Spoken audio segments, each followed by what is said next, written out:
love to thank our presenting sponsors who've gotten so much great success from them and helping move us forward with the Nonprofit Show. I'm Julia Patrick, CEO of the American Nonprofit Academy, joined by my intrepid host. I need to come up with a different word every day for co-host.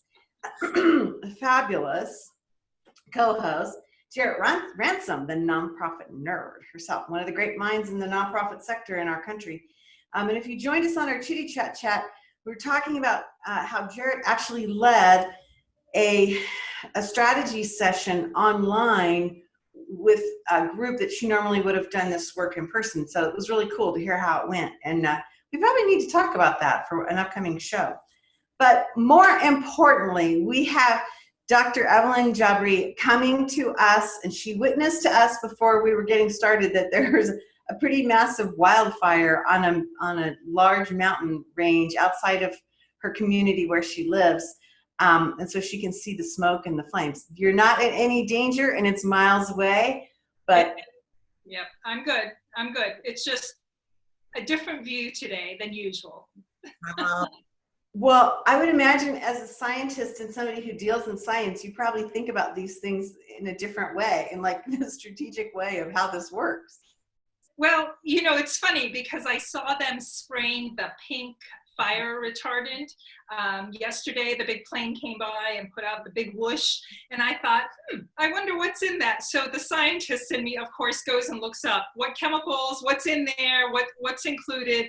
And it was really interesting because there's actually a fertilizer, it's clay, and then there's something in there that when the fire gets close to it, it actually, it makes the plants cooler.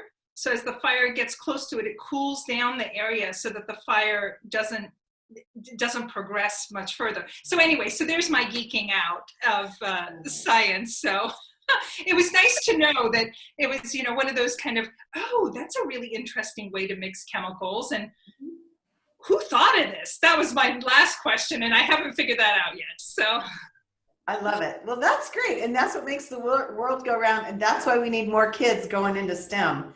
Because we need that. So Evelyn, you have been a faithful joiner, watcher of our show from the get-go. I'm not sure how you found us, and I'm not sure how we found you, but it's magical because you are a scientist who actually works with a lot of nonprofit structured organizations in the scientific world. And so we thought, wow, how interesting to get your perspective about this.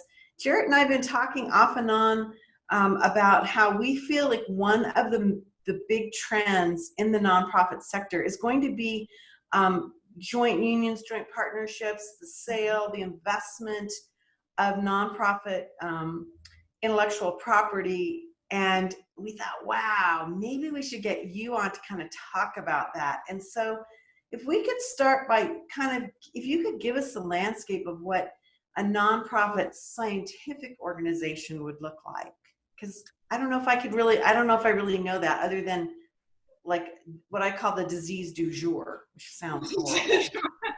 That's a horrible thing to say, by the way. Yeah, no, it's, you know, so scientists, whether they're working kind of in basic science, like doing just lab research is probably how I would describe it, or whether you're in a company or a private, public company, all of them tend to belong to some sort of scientific association. The scientific associations are service organizations. They put on the annual meeting to get all the people working on heart-lung together to talk about and share their information. So I think of them as, you know, the networking event and where everybody gets to know everybody. Those associations also often provide a publication, a mechanism by which the scientists can distribute their information, you know, in a journal, on the web, and sometimes they offer kind of an educational component, kind of a professional development if they're large enough to do that. So that's one way that associations kind of serve the scientists. Rarely do those organizations have grants to give out. Okay. And if they do, they tend to be small. For example, they will help their scientists, favorite scientists or technologists, run another smaller meeting in their community. So it's more of a sponsorship of more networking, of more of the same. So those organizations, but they serve a very, very important function, which is to keep the community together. And as we've seen with when crazy happens, you need as many options as possible to stay connected. And so that's one way that the nonprofits in the scientific and technical area function to serve. There's another group, which is really the money side of it, which are the foundations, the scientific foundations. And that, let me just take a step back. On the associations, many of them have been there for 50 years, some for 100. I mean, they are just established organizations. And there are a few new ones, but really, they know what they're doing. They're doing it well. And are they drilled down by like topic? Like they're pretty specific to. So they can be specific to, for example, the chemistry world, the physics world, the environmental science world, or they can also go down by organ, heart, chest, lung, or disease. So those are the three kind of buckets and there's a lot of overlap. So you can imagine that, right? Biochemistry society maybe or cell biologists may be working on cells from the heart and may be members of multiple organizations. And that's an issue that those associations are dealing with. They have a lot of overlap of membership, and they're trying to figure out how do we not duplicate effort for the same scientists. So that's where partnerships, I think, are going to be really important on that side of the fence. The foundation space is what you might imagine. It's the grant-making side of the world. Now, there haven't been many foundations in the science because the research funding has primarily come from the government in the past, and that's global. Right now, more than 50% of the funding for basic research at a university in the US comes from the government.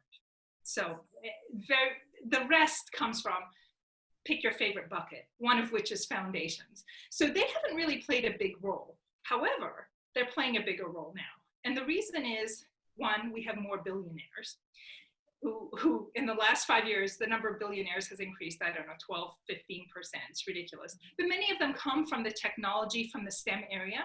So now they have all this money and they're like, we have this big, huge problem over here. I have the skills and the funding to work on that big problem over there. So let me go and set up a foundation. So we've seen an increase in the number of science and technology foundations that support the sciences as well as technology. And often they have two components to that. And I would say those foundations, as I said, they're very similar to other foundations. They give money. They are each their own unique beast. So just because you know how to work with that one does not mean you'll know how to work with this one, which I think is true for certainly the service foundations I've worked on. Somebody once told me, once you know one foundation, you know one foundation. So that's been very interesting. However, they do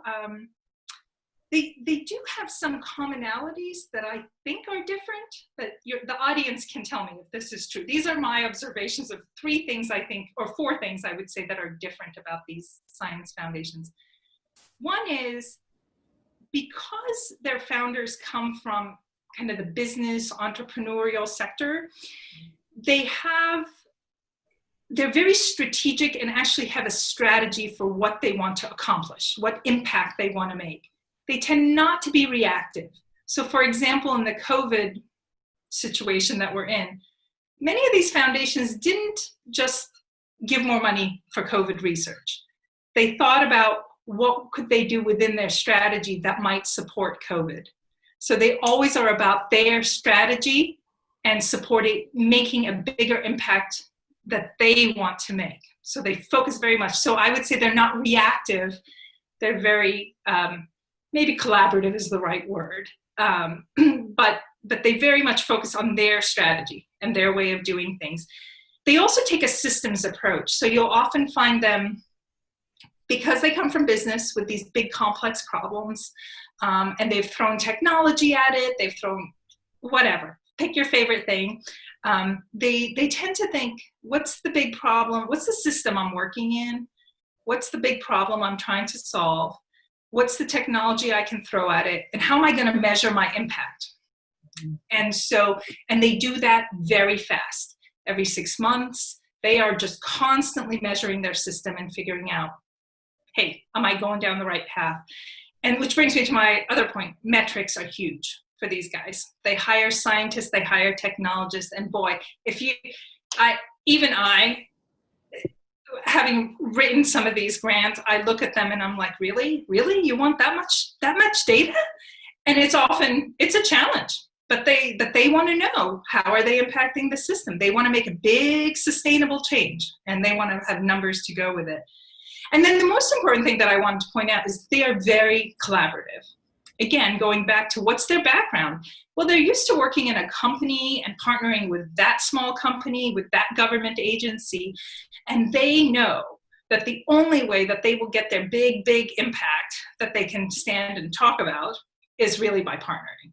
And they will find a nonprofit, there's actually a whole alliance for science philanthropies now. They will find government agencies, they will find other foundations. And I'm seeing more and more of that now because they want to drive that big result. So those are some of the things that I'm observing about these organizations. There are a lot of opportunities, certainly here, but you kind of have to understand and be willing to work on their timelines and with their metrics. So that to me is fascinating because, when I think of all of the organizations that I've worked with, and I will say predominantly in the human services sector, so the basic needs, and boy, is that sector really reactionary, and a lot of it is by default, it has to be. So, basic needs are certainly something to be impacted, especially now during this pandemic. I have had the privilege of working with a couple of science-focused nonprofits, and I learned so much. I love the fact that they stay the course. This is, and just what you said, Evelyn, is, they don't react as much as others, but they do make sure that they meet the needs as it fits with their strategy.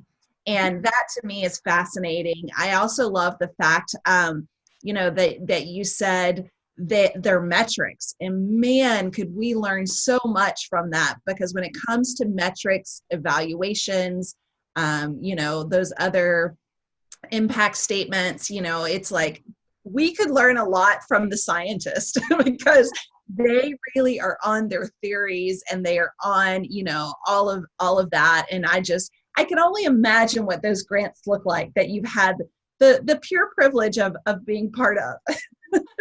They're not too bad, actually. It's just when you get to how are you going to measure this part? You have to get, I think this is probably one of the things I've learned is, if I understand how they're measuring things, it's a little bit easier to say, oh, okay, this is how I would measure that. And that's, use the same language. But yeah, that's the hardest part. The rest of it is the same as writing a regular grant. So then let me ask you this, because I've spoken to a lot of people on the fund development side who, when they go into an environment like that, they're afraid to say, we don't know how to do that. Or they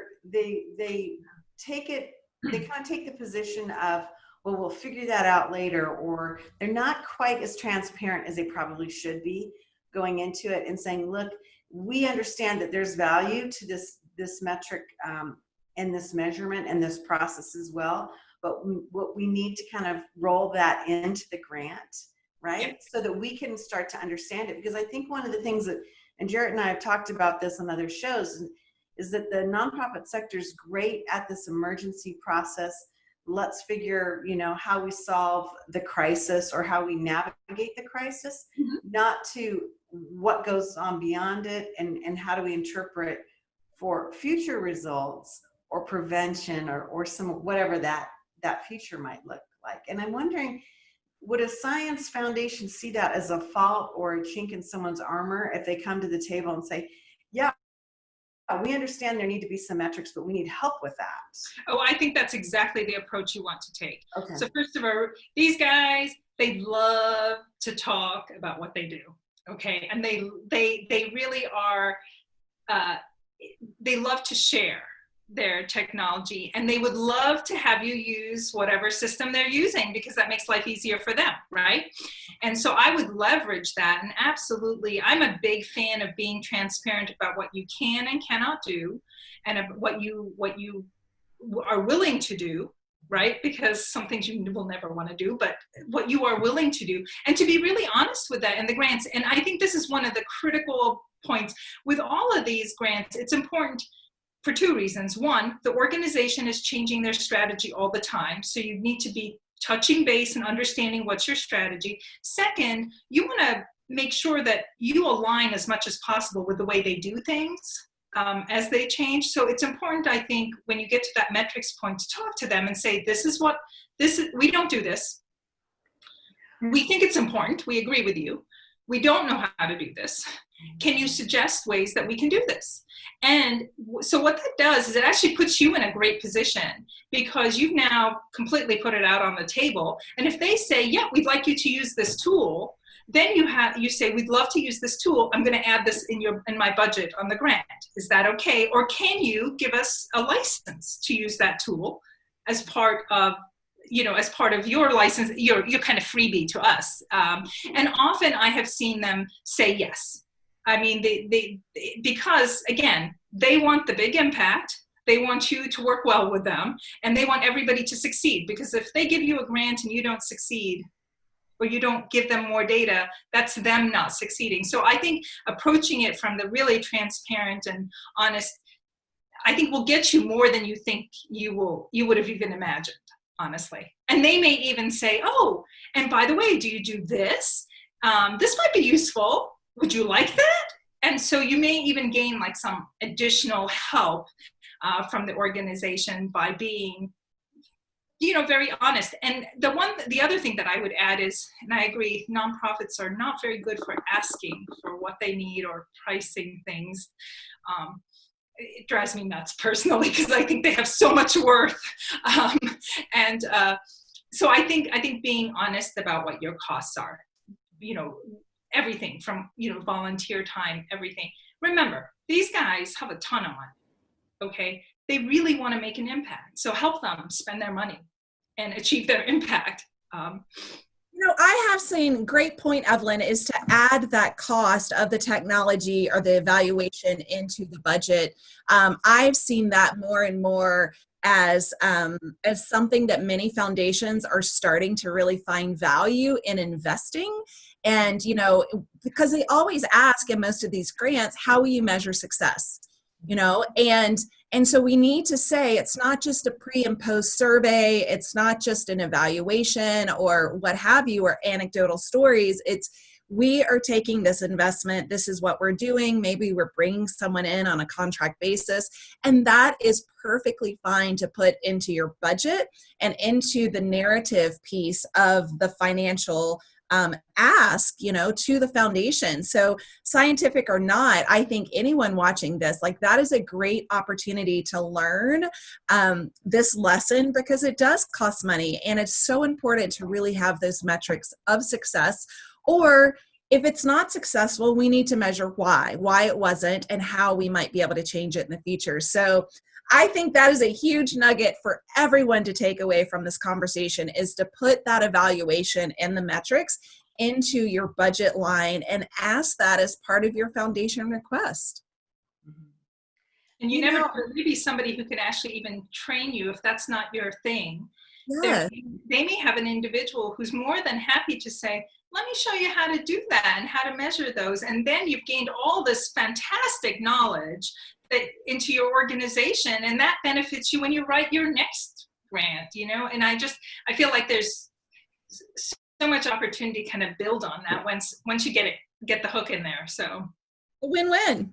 It's a total, I think you're right, Jared. I think it's a total win-win. And I think it's just about having, releasing the fear of going before a funder and saying, I don't know how to do this. Because I think that's what trips up nonprofit folks within that fund development is that they're like, wow, we don't know how this works. Now we can tell you how we serve our population, but some of these other parts, we don't do it, or we don't know how. We've never funded that. Mhm. I think I'm really surprised, and I'd like for you to maybe drill down a little bit more. I'm surprised at the collaborative nature. And Jared, what do you think about this? I feel like a lot of nonprofits might be a little stressed out to work with a funder or they might have to like relearn how to work with a funder that's more engaged. Do you think that's? I don't know. I mean, for me, I always say it depends on the cost of the investment, and I don't mean to belittle, smaller number investments, but you do have to think of your return on investment. And if you're writing a grant for 5,000 and you're a larger organization, is it worth your return on investment? Is it worth your ROI for that? Now, if this is a 500,000 or a 5 million and they ask for, or even smaller, it could be 50,000, depends on the size of your organization to really compare those apples to apples is, and I have consulted so many nonprofits lately that haven't had a really good ROI on their foundation request. And I, really dig deep and I find out why. And typically, Julia, it is because they are doing a shotgun approach to these foundations, asking anyone and everyone for funding, not taking the time to steward a relationship, not taking time to really get to know the foundation, have a conversation, and then, just to really be strategic on where are they spending their time and their dollars to ask for this funding. So once you can really drill down into, okay, let's not take the shotgun approach. Let's really be strategic on, who do we want to ask and who do we want to invest that relationship time? You may actually be decreasing your amount of request, but increasing your award rate. Right. That's critical. That is actually one of super, super important in this area, is to do the targeting and build that relationship. I think to take a step back, Jared, you said something, I think it was, I don't remember which show it was, but you said, it's really important to know what your strengths are and what you're trying to achieve. Okay, what is it that you want? And then find the right partner. So I think you start there. What do I need? What's to make, and try to align that with the impact of these foundations. And if you don't align, that's not a good fit. Second, once you're there, build that relationship, because to me, that's the most critical, is once you build that relationship with a program director, remember, they want you to succeed. They don't want to waste their time either. Right? Nobody has time here to just diddle around. Once you build that relationship, then you can really start working with them and crafting a really nice statement of how you're going to work together, how they're going to benefit from you and you're going to benefit from them, and really get at that ROI. And I'm with you. I'm big on the ROI and really evaluating that upfront before you even start making the list of foundations that you're going to apply for. Then comes the build the relationship and make sure you align with strategy. And then comes the, can I actually do everything that they are going to ask me to do on the metrics or whatever side? So that I feel like there's multiple levels of evaluation before you kind of sign that bottom line and submit that grant. So, because it is a contractual agreement. I mean, it is something that, and many grants will ask, is your board members, are they aware of the submission? You also want to make sure that the program side can deliver on the program, and to make sure that you're not writing this in silos. So those evaluations, pre-submission is so critical. And I just feel like too often nonprofits are eager to find the money, and they chase the money without putting the initial investment of the time and the relationship and the evaluation of, is this the right funding that we should be approaching, and is now the right time? So all of that goes into play. So Dr. Jabri, you said in the very beginning, you defined that piece, and our time is almost up, but I want to get back to this a little bit. You talked about the scientific associations. And those are more drilled down by topic or focus area. Would that be a good place for some of our nonprofits to begin to research like who's out there and who's in the field? I mean, is that like kind of a starting point before you, or a methodology to finding out who these foundations are? You know, I would maybe not. Many of those nonprofit associations have a foundation associated with it. They keep them actually very separate. So some of the larger associations will have foundation arms. So if if you target the larger associations, you can find the foundation arms. What the associations are very good for is building, if you're worried about going and asking for money over here because you want to educate yourself, that is a great place to go. Find the association that's in the sector that you're interested in and basically work with them to understand what's going on, because one, you'll learn something. Second, they may partner with you on a smaller thing that you already have going on that actually has a much higher ROI. It may not be money, but it may be a service that you guys can do together. And together, maybe then you can approach the big old foundation sitting down the street and say, look, we've got a huge impact, and together we're working together, we'd like to partner with you. So I've seen that work very well. So the associations are great to get information, to understand what's going on in the field, understand the needs of the scientists. And so it's a great place to go for education. The foundations, I think the best way to understand them is to really, search for them on the web and understand, look at what their strategy is. And then reach out to a program officer and start talking a little bit more. But before you do that, I'm going to go back to Jared's point. Please understand what your strengths are and why you're reaching out to that person. So I think they can work well together. I love it. Wow. I think you earned your own nerd glasses. I know. I love those. I'm like, oh my God, somebody else admits to being a nerd. Absolutely. Yeah, Evelyn, this has been amazing. I've really enjoyed this, and I think you've given us a lot of really good ideas, and maybe an insight, Jarrett, that we haven't had. We haven't had this voice, and now what we're on 12 weeks. I mean, this is a really important voice to have, because this is really the future of where I believe a lot of nonprofits are going to be navigating towards. We're going to have Dr. Jabri back on because she's going to talk about like actual capital investment in some of these things that nonprofits are sitting on that they might not know. Everything from protocols to programs that they can be replicated around the world. And I think that's going to be a fascinating conversation, because that's where the intersection of the for-profit and the nonprofit world really is magical. So wow, this has been fabulous. I hope that you stay safe with your wildfire experience. I love that you looked at it through the lens of science. That's always a good thing. Thank you so much for having me on. I'm always learning things from you ladies. So thank you so much.